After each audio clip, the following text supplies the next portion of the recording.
O que é que o cinema pode ou ainda pode? A capacidade do espanto?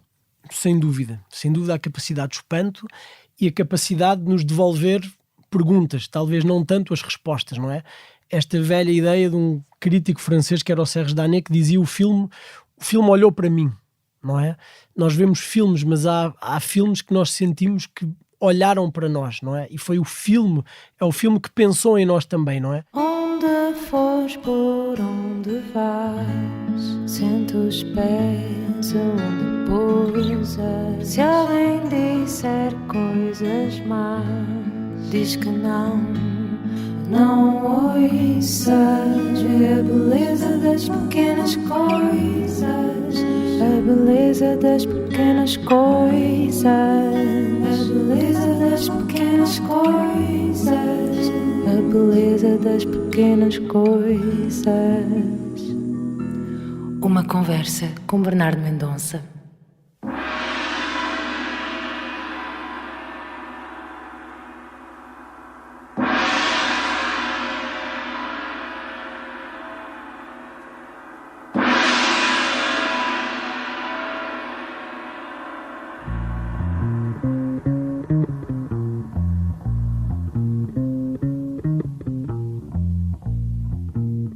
Acabo de fazer uma viagem inesquecível até à Amazónia. Mais concretamente até à comunidade da aldeia Pedra Branca, localizada na região Tocantins, no Brasil, onde pude conhecer um pouco da história, da cultura e da vida do povo indígena Craô.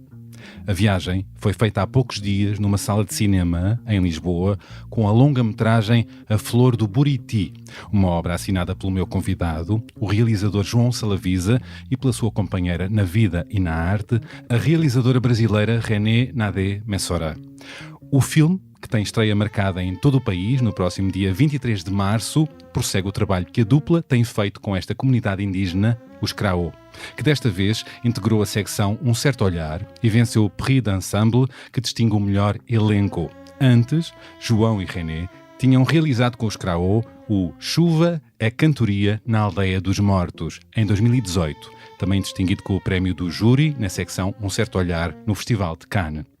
A primeira cena de A Flor de Buriti começa com as dores de parto de uma mulher indígena, na sua cabana, acompanhada pelo som de fundo de um canto de celebração da vida de toda a aldeia.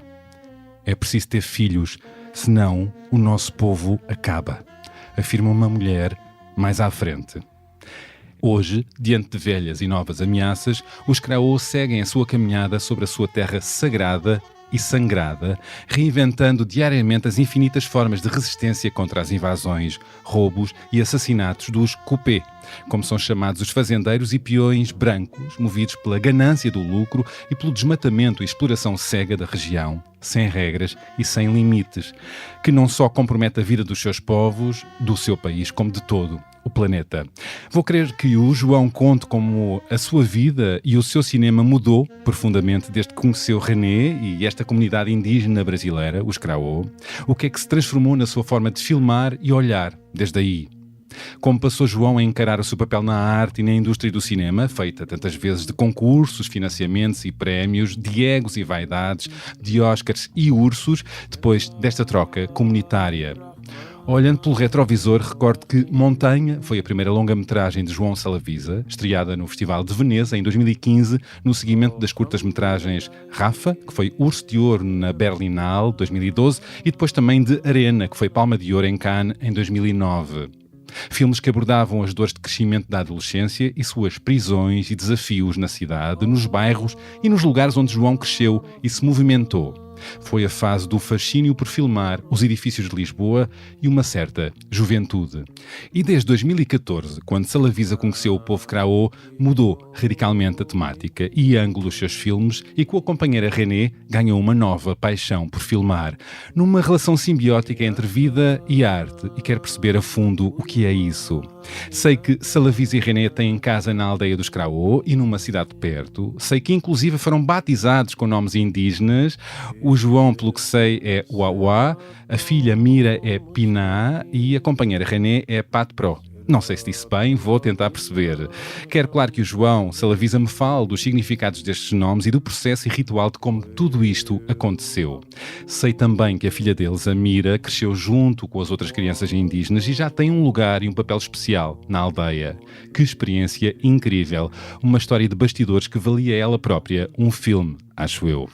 Quem conhece bem o João contou-me que ele, com esta experiência, passou a praticar mais a escuta sensível e a estar mais aberto a perceber o que o rodeia.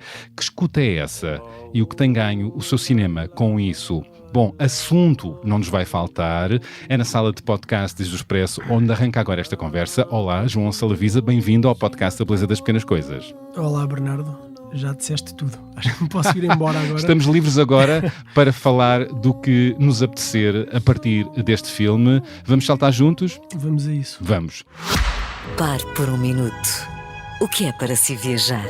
Para nós, na DS Automobil, é uma arte e queremos ajudá-lo a apreciá-la. Mantenha a mente aberta, tudo é uma questão de perspectiva. Se o dia está frio, foque-se no conforto do banco aquecido. Observe, mas a sério, absorva cada detalhe. Dos acabamentos premium à tecnologia de ponta, os nossos automóveis embelezam até as viagens mais longas. Reflita sobre o que vê, ouve e sente. Aprecie a paisagem, ouça o seu podcast preferido e deixe-se levar. Por que viajar indiferente quando há tanto para desfrutar? Entregue-se à arte de viajar. DS Automobil. O que é que mais mudou na tua forma de filmar e olhar para a vida desde que conheceste a comunidade indígena brasileira, os Karaô? Vamos a partir daí.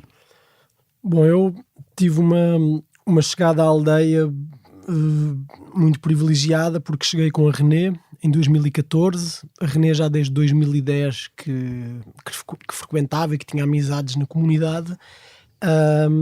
Entraste então pela porta aberta. Exatamente, já pelo menos pela porta da frente. Entreaberta. Nós tínhamos acabado de filmar o Montanha. A René veio trabalhar como assistente de realização no Montanha, que foi a minha primeira longa, ainda feita num contexto mais convencional, com uma equipa grande de cinema, um filme filmado em Lisboa. Bom, e entretanto o nosso status alterou-se pelo meio e acabámos por ir juntos à aldeia. Status, ou seja, entretanto... Passámos a ser um casal. Primeira vez que eu ouço a expressão status, mudou. É do tempo do Facebook, não é? E pronto, e fomos juntos à aldeia. E portanto eu acabo por conhecer os Karaô inicialmente através desta mediação um pouco feita pela René, que já há 4 anos que tinha passado longas temporadas por lá. Foste logo bem recebido? Fui muito bem recebido. Pouco tempo depois fui também incluído numa família, um ritual que eles chamam de batismo, mas que não tem nada a ver com os batizados que nós conhecemos. Como é que é esse ritual? Bom, nós somos acordados à meia da noite. No caso dos homens, as mulheres carregam-nos ao alto, nos braços ou nos ombros, e o inverso, quando são mulheres, são os homens que as carregam até ao rio, antes de amanhecer. Somos banhados pela comunidade, levados ao pátio, que é uma espécie de centro social e cerimonial da aldeia. E nesse momento somos pintados com genipapo e urucum, que são as frutas corantes naturais que normalmente dão cor às pinturas corporais que vemos nos indígenas, que é o preto e o vermelho, essas cores muito características, cobertos com penas. Como aparece no filme. Como aparece no filme. O nosso cabelo é cortado e à maneira Karaô, portanto que são uma linha longitudinal ao longo da cabeça, e depois ganhamos um nome, ficamos a saber quem é a família a quem corresponde a nossa presença na aldeia, e ganhamos no fundo todos os laços de parentesco da pessoa que nos deu o nome. Portanto eu trato por pai e por mãe a mulher da pessoa os pais da pessoa que me deu o nome, que é o Ua. E tu és o Ua. Eu sou o Ua também. Que é o nome de um guerreiro, não é? É um antigo guerreiro da mitologia indígena, da mitologia Karaô. Assim és tratado lá. Sim, ninguém me trata por João. Aliás, esta questão do nome é muito importante porque o nome é muito definidor do nosso papel na comunidade. E, portanto, para eles, estas figuras que vêm de fora, até ao momento deste ritual em que ganhamos um nome, há uma espécie de não lugar que nós acabamos por ocupar e, portanto, para eles é muito importante quando percebem que essa relação tem um potencial de ser uma relação duradoura, de aliança, querem rapidamente realizar a festa para que nós ganhemos um nome e as relações se abram e se expandam. E ganhemos um lugar. E um lugar também. Portanto, eu hoje, se for a uma outra aldeia, Caraó, onde eu não conheço ninguém, muito provavelmente vou procurar o meu Keti. Keti é, no fundo, o nominador, a pessoa que me deu o nome, e terei sempre um lugar onde dormir e uma casa onde comer e uma família para me receber. Portanto, é um mecanismo muito sofisticado e muito antigo também, de inclusão e de estabelecimento de relações sociais. E de aliados, não é? E de aliados. Com brancos, não é? No exatamente, caso. exatamente. Isto foi há 10 anos. 2014, não é? Eu percebi agora que foi há 10 anos, quando tu antes do programa disseste, mas foi. Já passou uma década. Foi há 10 anos, passou uma década, passou muito depressa. Bolas. Foi muito intenso tudo até aqui. E a partir daí foi mudou a tua forma de olhar e de filmar? Eu acho que não por decreto, não de uma forma consciente ou programática, mas eu acho que depois de tanto tempo com os Caraó e enfim, é uma experiência absolutamente transformadora na minha vida e da René e deste conjunto de 5 ou 6 amigos que temos, não indígenas. Uns são antropólogos, outros são professores, mas que têm uma relação muito, muito forte ali com a comunidade. Nós sabemos que é uma relação para o resto da vida, não é? Não tenho dúvidas nenhumas disso, porque estabelecem-se vínculos que transcendem as nossas diferenças, que são imensas, como é óbvio, não é? E é uma relação, e os Caraó falam muito sobre isto, as relações têm que ir sendo alimentadas e movimentadas, não é? A base da relação para os Caraó é o movimento, é a troca, portanto nada nunca se encerra, não é? Uma transação, seja ela económica ou afetiva, não se encerra, não se paga a conta e acabou. Portanto há um contrato que é permanentemente renovado com a partilha e com o tempo do cotidiano. Um ensinamento para todos nós, não é? Eu acho que sim. As relações de facto são um movimento, não é? São movimento, são trocas, são dinâmicas, são conflitivas de vez em quando também, mas é dessa tensão e dessa fricção que se fazem coisas e que estamos juntos a pensar e a agir.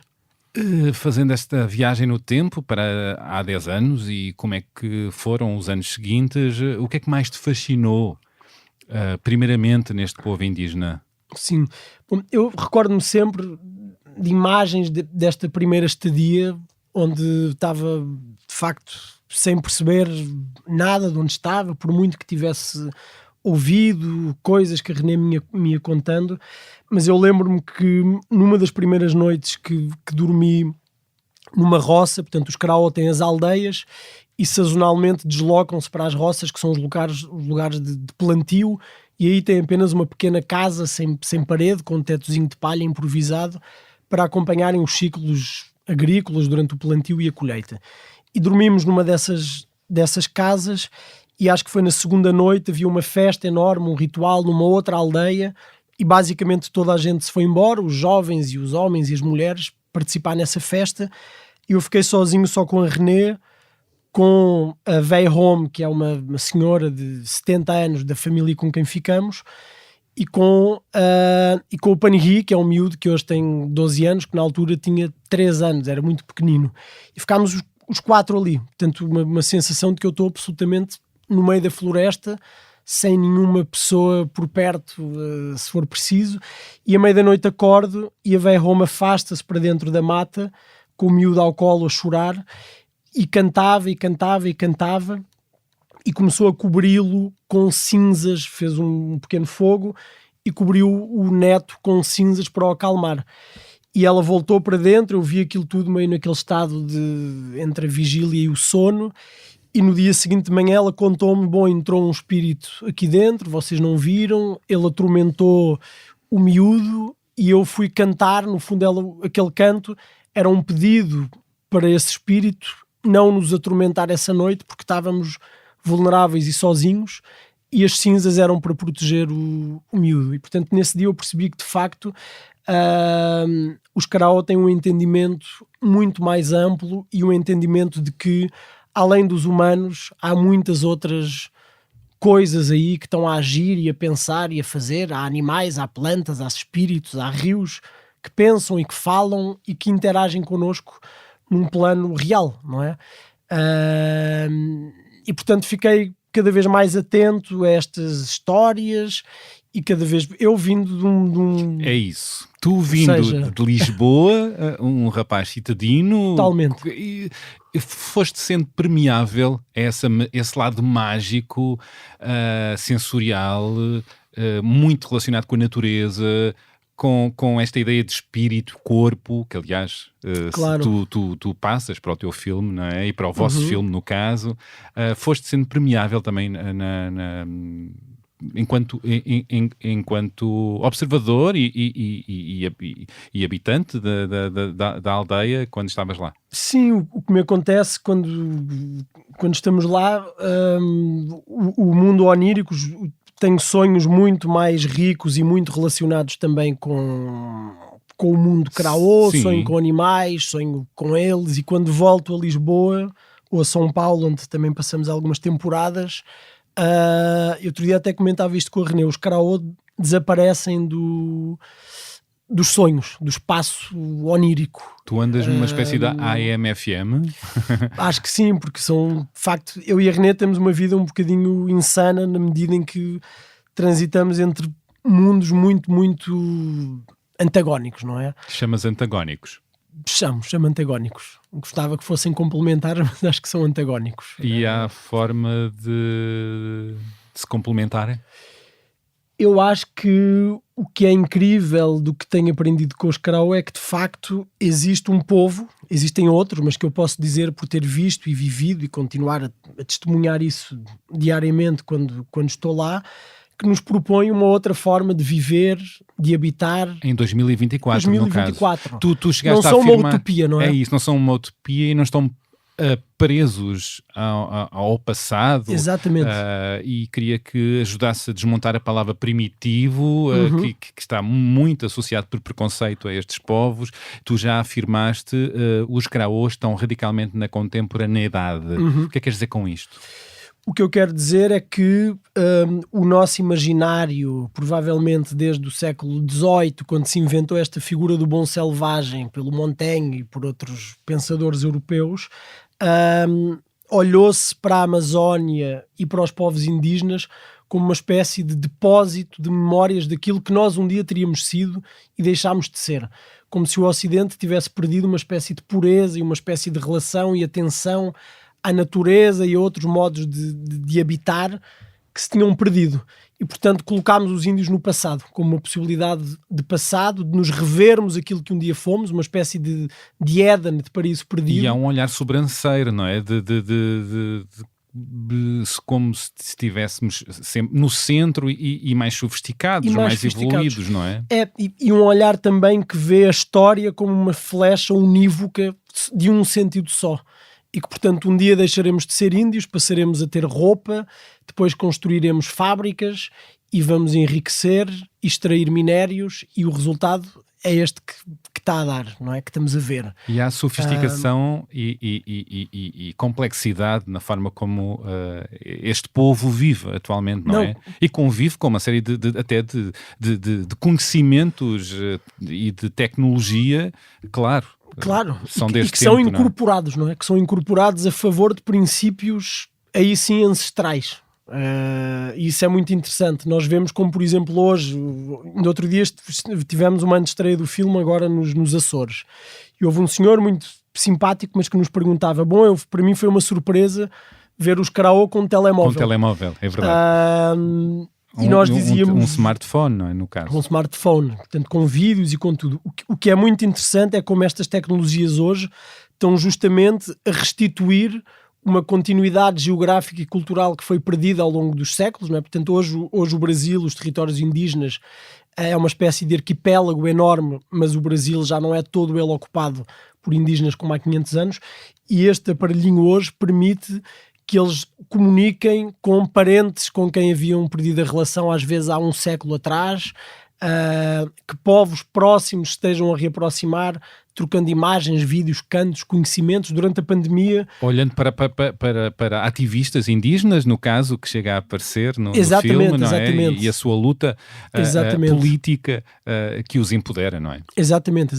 Portanto, esta ideia de que a tecnologia, de alguma forma, a tecnologia estrangeira à nossa, poderia de alguma forma levar a um corromper de uma essência qualquer, é justamente o contrário. E se nós pensarmos aqui na nossa vida, quer dizer, nós falamos uma língua inventada em Itália, não é? Temos uma religião cuja matriz vem do Médio Oriente, vestimos roupa fabricada no Sudeste Asiático, desenhada por franceses e por italianos. Somos uma misturada também, Somos uma misturada enorme e temos no nosso ADN 30 ou 40 ou 50% de genes árabes, não é? A maioria de nós portugueses. Portanto, afinal, o que é isto de uma cultura cristalizada, não é? Não existe. Então porque é que nós tantas vezes exigimos... Nem esta chamada pureza disto ou daquilo... Não existe, não é? É uma ficção. Mas porque é que continuamos a exigir tantas vezes que os povos originários estejam congelados num lugar só e não possam transformar-se e ter este tipo de incorporações que nós também sofremos ao longo do tempo? Que filme é este, João? A Flor do Buriti. Sei que foi filmado durante 18 meses, 15, não é? 15 meses, mas com outras temporadas. Com outras temporadas, na época do bolsonarismo e durante a pandemia, não é? Numa fase. Sim. Que filme é este? É uma continuidade? Bom, não é uma continuidade narrativa, mas há figuras que transitam de um filme para o outro e há de facto uma proximidade e uma relação que se vai intensificando, e nós vamos continuar a passar tempo com os Karaô, vamos provavelmente fazer mais filmes com eles e estando envolvidos em outras demandas da comunidade, porque de alguma forma os filmes são talvez o lado mais visível desta relação. Há muito mais do que, claro, do que se vê. O filme é mesmo um detalhe na aldeia, isto às vezes é difícil explicar, mas durante 15 meses, como nós filmamos, somos um grupo de 4 amigos e uma comunidade inteira, mas 4 amigos de fora que estão ali a filmar. Vocês eram 4? Sim, eu, a Renê, a minha cunhada que faz produção, a nossa filha, que também trabalhou sem querer, mas que foi no fundo a nossa mediadora com as crianças, que tem uma presença muito forte no filme. Foi ela que abriu um círculo de afetos e que permitiu que filmássemos com tanta vontade depois com as crianças da aldeia. O Diogo, que fez o som, e mais tarde juntou-se também a Angie da Argentina, que veio ajudar-nos com a direção de arte e com adereços, mas éramos muito poucos. E percebi que, além desses, portanto, a equipa era feita de indígenas e não indígenas, não é? Sim. E como se percebe, eu vi, portanto, não há atores, não é? Portanto, é o povo indígena que participa no filme. Gostas de filmar não atores dirigindo, porque este é um filme de ficção, apesar de retratando a realidade. Como é que é filmar não atores? Claro, eu desde a minha primeira curta-metragem, quando saí da escola, e nas seguintes, que filmei muito com miúdos de Lisboa, ou das periferias ou não, mas com miúdos de Lisboa, com adolescentes, e pontualmente eles contracenaram com atores profissionais. Eu, por sorte, tive a grande sorte, das poucas vezes que trabalhei com atores, foi com o Carloto Cota, com a Maria João Pinho, com atores incríveis, e portanto eu tive a experiência de trabalhar com grandes atores para hoje poder perceber que o meu trabalho com os Karaô, o meu trabalho e da Renê com os Karaô, passa muito por restituir uma verdade que só eles têm e que seria impossível de ser representada por outras pessoas, não é? Portanto, há aqui uma coisa que eu acho que não tem nenhum mistério, e que quando eu trabalhei com atores também tentava seguir um bocadinho esta premissa, que é o que é que esta pessoa tem para me contar, mesmo que exista um guião, o guião é moldável. Uma história, o guião é moldável, mesmo que eu tenha o Carloto a fazer de bully, ou a Maria João Pinho a fazer de mãe solteira. Eu acho que há qualquer coisa da vida dos atores ou dos não atores que tem que entrar no filme, de alguma forma, nos gestos, na voz, na expressão. Tem que haver verdade, claro. Tem que haver uma verdade, não é? Atenção que a Maria João Pinho e o Carloto não entram na Flor de Buriti. Não entram.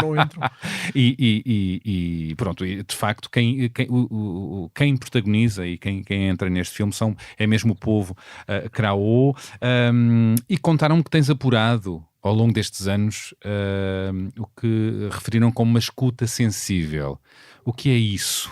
E de que forma é que isso beneficia o teu cinema, o vosso cinema? Sim, bom, eu acho que é uma escuta sensível e às vezes até uma escuta passiva, na medida em que se calhar o que nos distancia um pouco do trabalho, enfim, olha, de um jornalista ou de um antropólogo que se desloca a uma comunidade à procura de respostas para alguma coisa, é que nós muitas vezes simplesmente estamos no pátio às 4 da madrugada, durante uma festa em que o cantor e as mulheres cantam a noite inteira até de manhã, e entre as músicas sentamos-nos e fumamos um cigarro e bebemos um vinho que se trouxe da cidade e partilham-se histórias, não é?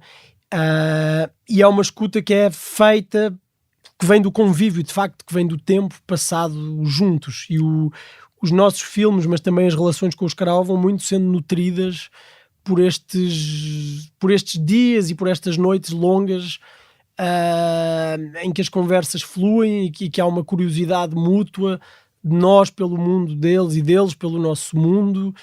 Eles perguntam-me imensas vezes como é que é a vida em Portugal. Eu, a primeira vez que cheguei à aldeia, um rapaz muito nosso amigo, que é o Ocô, brincou e disse: tu és o netinho do Cabral, não é? E isso foi uma piada durante muito tempo. Eu era o netinho do Cabral, o primeiro invasor. O invasor, Portanto, que na verdade quem diz ter visto como descoberto invasor, o Brasil, mas que foi o primeiro a invadir uma terra onde havia milhões de pessoas já, não é?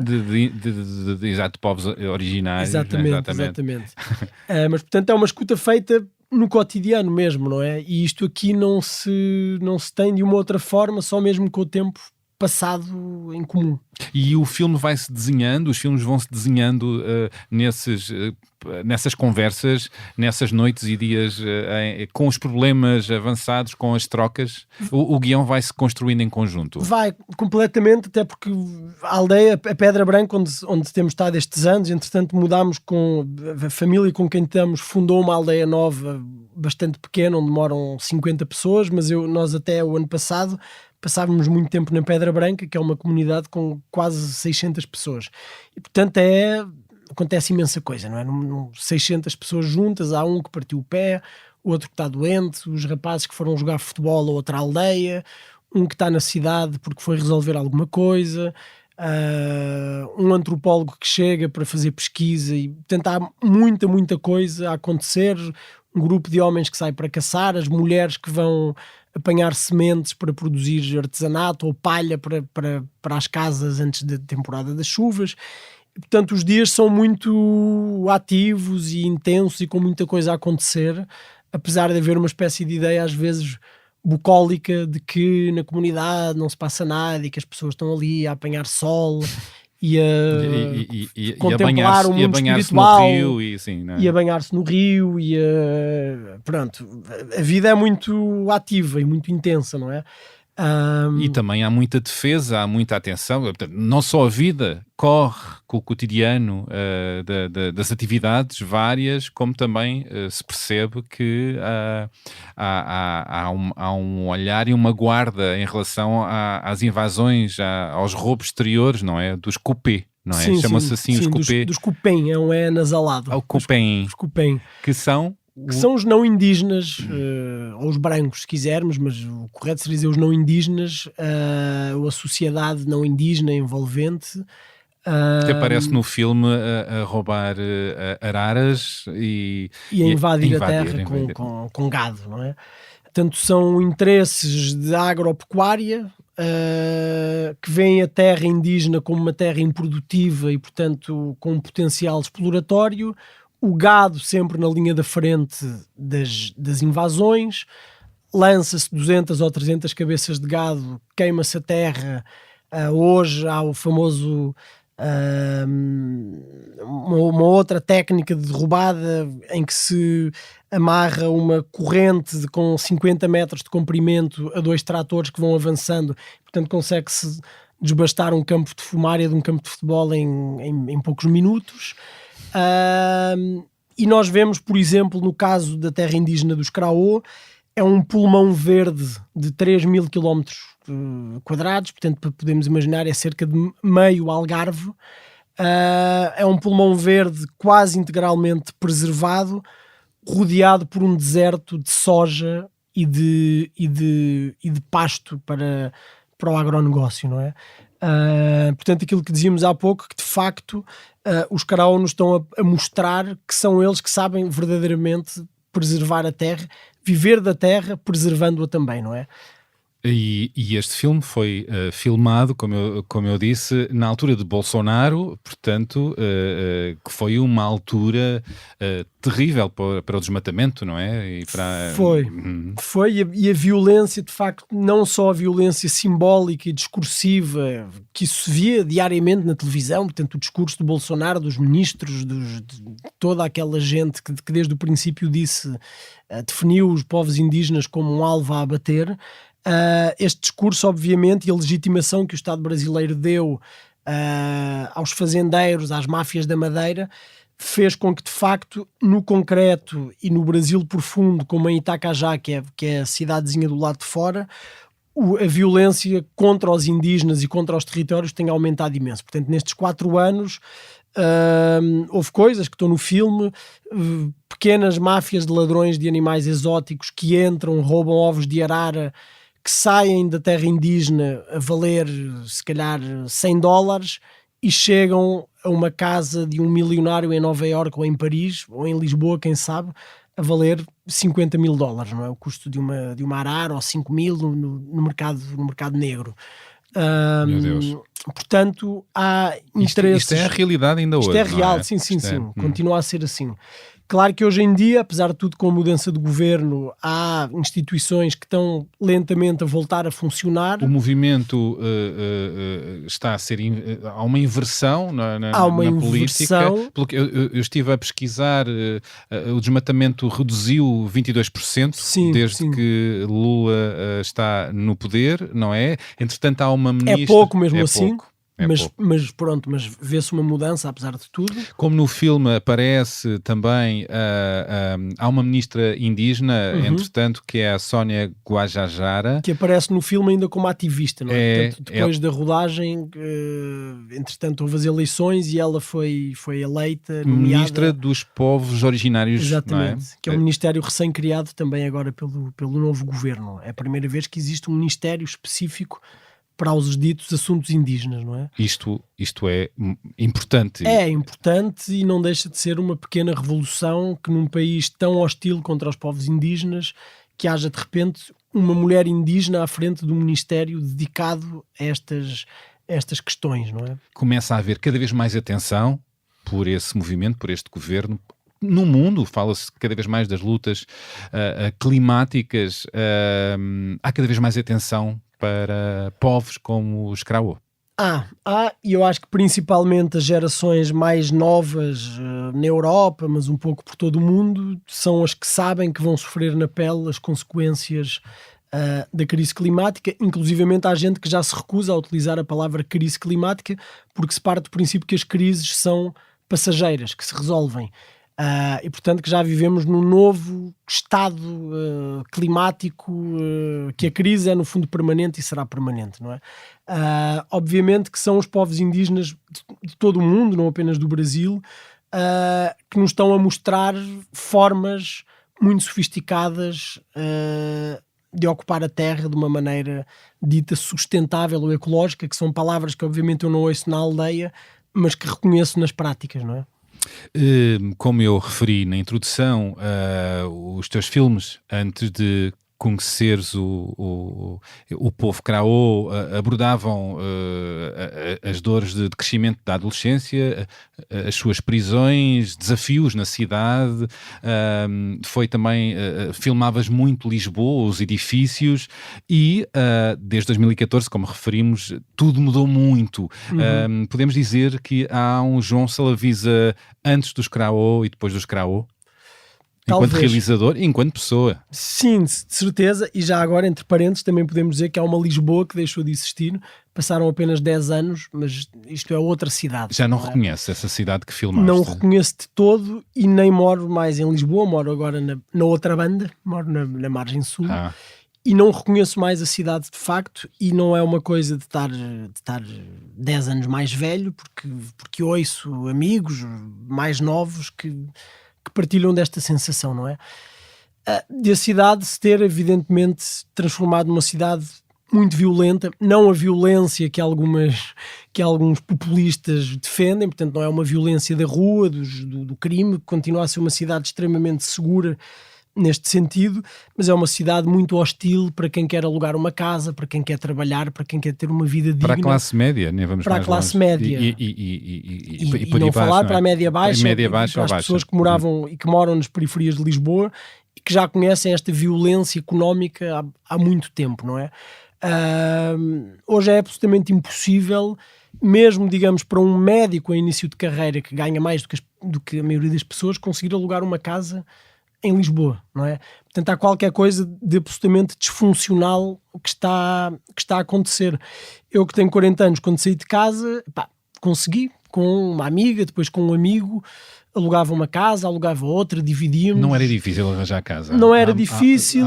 Há uns 10 anos. Não era, e conseguimos escolher onde viver em função dos sítios onde estávamos a trabalhar, e havia uma cidade que tinha os seus recantos e os seus espaços secretos para namorar, para ir ao cinema, para ir a um bar, para ir a um restaurante, para ir jogar futebol, e hoje estes espaços todos desapareceram aos very typicals, e a cidade transformou-se numa gigantesca Disneylândia, não é?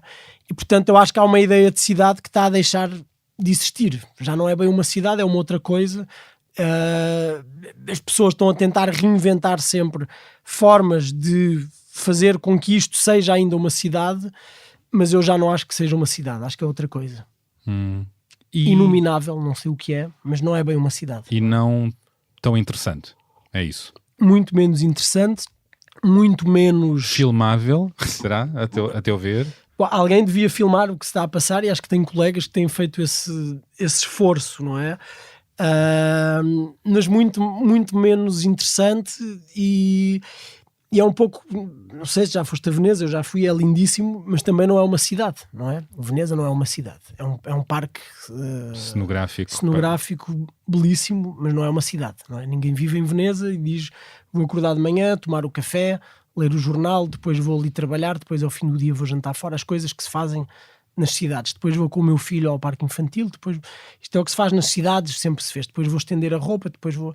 Lisboa já não é bem isto, não é? Está a deixar de ser, e foi um processo muito rápido, e eu acho que muito violento. É desta violência que eu falava, é de ver amigos de todas as idades absolutamente desesperados com por onde é que vão dentro de 6 meses, dentro de 1 ano, agora, não é? É mesmo uma crise. Que está a passar. É a grande crise de agora. Eu acho que sim. Que vai aumentando, na verdade. Vamos ver para onde é que isto caminha. Este João Salavisa, antes e depois dos Craô, qual é o sentido do teu cinema, da vida para ti, com esta grande mudança que já tem 10 anos? Sim, bom, eu continuo a achar que tenho mais belo trabalho do mundo, que é fazer filmes, e uma das grandes invenções da dita modernidade foi o cinema. Eu amo a possibilidade de fazer filmes, e principalmente descobri com os Craô, eu e a René, a possibilidade de um filme ser também uma construção coletiva e uma intensificação de uma amizade e de um cotidiano passado em comum. Portanto, esta ideia que eu aprendi na escola de cinema e que reproduzi talvez nos primeiros filmes, de o tempo da rodagem ser uma espécie de parênteses da vida. Tudo para, agora vamos ali durante 2 semanas fazer um filme, e nessas 2 semanas não vemos os filhos, não vemos a namorada, para tudo, para o trânsito. Uma maneira clássica de ver cinema, de fazer cinema, de estar no cinema. Exatamente. E tu também já estiveste aí? Estive aí, foi assim que fui formado e que fui ensinado, foi assim que aprendi. E de alguma forma as minhas rodagens, que foram muito atípicas, mesmo essas em Lisboa, e os meus amigos e colegas podem contar porquê, mas aquilo demorava sempre muito tempo, o tempo nunca me chegava para filmar, eu precisava de parar para pensar, e isso era difícil, não há tempo para pensar. E eu sempre achei que o cinema exige pensamento. E exige ação também, e exige parar quando é preciso parar, não é? Esta locomotiva desenfreada em que um filme às vezes se pode transformar.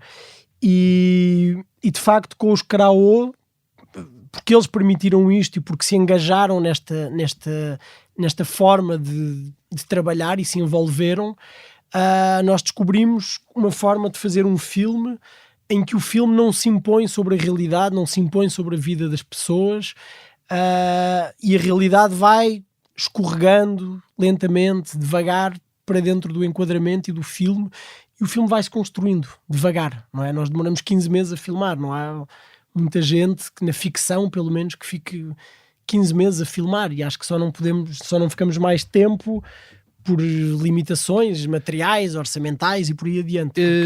Como saberás, a indústria do cinema, os timings, um certo lugar do realizador todo poderoso que define, estamos a ouvir a tua água, para te hidratares, que define o que é que quer do seu filme e é a grande autoridade. E toda a equipa terá de servir esse guião e essa forma de olhar do realizador. Isso tudo mudou na tua forma de olhar o cinema e de filmar. Sim. Da vossa forma. Sim, até porque há de facto o desejo de que o filme faça sentido para os Karaô também, não é? Não pode servir só para nós. E portanto muitas vezes são eles que nos pedem para refilmar. Sim? Claro. Então porquê? No Chuva aconteceu uma coisa muito simples. O Yankee chegou a pedir-nos para refilmar por causa do cabelo, não é?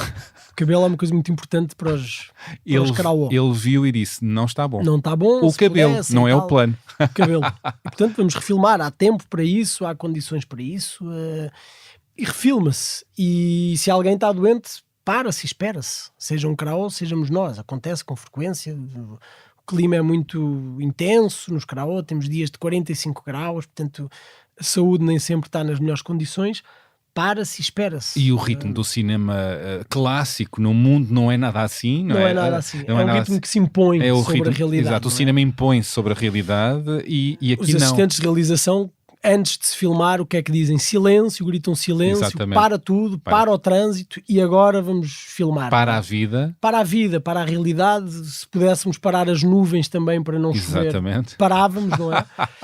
E portanto há uma espécie de ideia nesta forma clássica e às vezes um pouco corporativa de filmar, de que de facto o mundo tem que parar para o cinema poder ser produzido. E o realizador é colocado no lugar quase de um deus. É o deus na Terra, porque ele decide tudo no filme, não é? Sim. E isso interessa-te, passou a interessar-te menos? Eu gosto muito mais desta possibilidade de trabalhar em diálogo constante, não é? De facto... E permeável ao que acontece. O que entra em plano, o erro, a falha que entra em plano também, não? Sim, e uma consciência de facto, as pessoas que eu estou a filmar, eu e a René, sabem muito mais sobre aquilo que o filme trata do que nós, não é? Nós estamos a filmar a vida dos outros. Exercício de humildade também? Também, mas nem mesmo no sentido de humildade, é porque de facto nós queremos e gostamos de ouvi-los e de conversar com eles e de estarmos juntos, não é? E isso contamina o filme de uma maneira muito radical, acho eu, e muito há uma intimidade que está nas imagens que eu reconheço e que eles reconhecem também, e que não é fácil, só o tempo é que permite isto, não é? Não se consegue em 2 horas chegar à intimidade de alguém para se fazer uma fotografia, um plano, é muito difícil, não é? Só se consegue essa intimidade, essa verdade assim, Com o dessa tempo, outra forma. comendo juntos, dormindo juntos, indo ao rio juntos, andando no mato juntos, indo à cidade juntos, estando em Portugal juntos. Agora o Ruinão e a Cru vêm passar 15 dias connosco Da comunidade Craô. sim, para a estreia do filme, e tendo um tempo comum no fundo. João, eu agora vou lançar um áudio e gostava que o comentasses. Vamos a isso. Olá, eu sou a Renina Dermessora e me convidaram para falar um pouquinho sobre o João, sobre a vida e os filmes. Bom, o nosso caminho ele sempre foi atravessado pela nossa relação com a comunidade da aldeia Pedra Branca, né, o povo Craô. E para mim sempre faz sentido pensar também na nossa vida, né, em relação com as pessoas que a gente convive, as pessoas próximas na aldeia, de quem a gente termina por aprender muito. E nesses anos de Craô, nos 2 filmes que a gente fez, foram muitos os aprendizados, né? Foi muita vida que passou. Então, essa mistura da vida e dos filmes, ela é permanente. A gente não consegue dizer muito bem onde termina uma coisa e começa outra. Então, de todas as lições que eu aprendi, né, tem uma que eu acho muito bonita, que eu tento carregar comigo para a vida, e que tem a ver com a humildade. Porque a gente faz um filme e, de repente, as pessoas começam a gostar do filme, as pessoas escrevem, falam sobre o filme, mas aí a gente chega na aldeia para mostrar, prepara a sessão na comunidade, mas todo mundo dá risada, né? Durante 2 horas é um riso constante. E quando acaba a sessão, a gente vê que o pessoal começa a recolher suas cadeirinhas e voltar devagarzinho, cada um para sua casa. E na primeira vez a gente tem aquela ansiedade de querer saber o que as pessoas acharam, né? Se gostaram, se não gostaram, o que elas sentiram. E que no fundo é uma expectativa que ela é permanentemente frustrada, porque ninguém vai falar que gostou, que não gostou do filme. A coisa não funciona por aí com os Craô, né? Então eu aprendi que muito mais do que o resultado, né, do filme, o que importa é o dia a dia. É o tempo compartilhado, vivido na comunidade, né?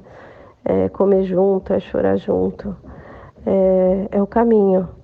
Coexistir naquele espaço-tempo, né? E continuar trocando. Porque para os Craô, o que importa é a troca, né? A troca é o começo de tudo. Onde não tem troca, não tem relação. E se não tem relação, não tem nada.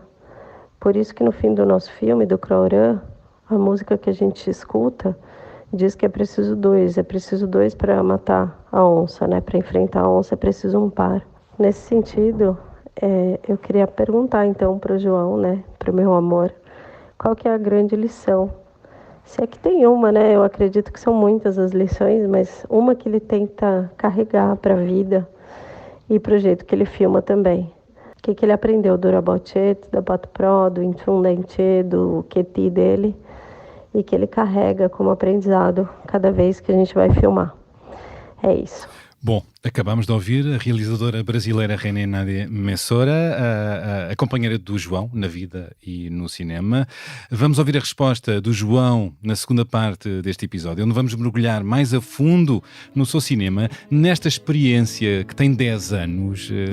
Eu gostava de ouvir mais histórias, porque certamente deve ser um sem fim de boas histórias vividas nesta aldeia, nesta comunidade, em que o João é o Uauá, e como a Mira, a filha, tem tido um papel importante e fundamental no acesso também ao mundo mágico das crianças, e quero, claro, ir mais a fundo de como é que ele pensa o mundo glamouroso do cinema, que todos nós temos contacto, e isto e muito mais. Vamos ver até onde é que vai esta conversa na segunda parte. Fiquem desse lado.